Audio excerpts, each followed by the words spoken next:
how to unblock someone on Cash App. So I'm gonna show you two methods. For the first one, we will just click on the magnifying glass here, and we will use the search bar to search for the person which we have blocked if we know their name.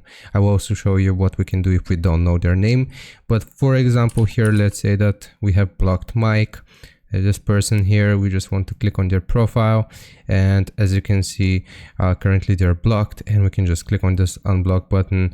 Would you like to unblock this person? Yes, just confirm it and they will be unblocked.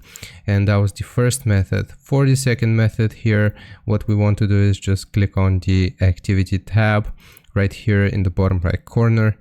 Find one of those transactions which we have used and received from the person, and just click on it. Then click on the person itself or themselves, like so. And here it will automatically take you to their profile. And again, you will see an unblock button. If you don't see it here directly from the transaction and you open it up like this, you can click on the three dots and you will see unblock this person as the top option. And that's how you do it. I hope this helps. Leave a like and sub, and I'll see you next time.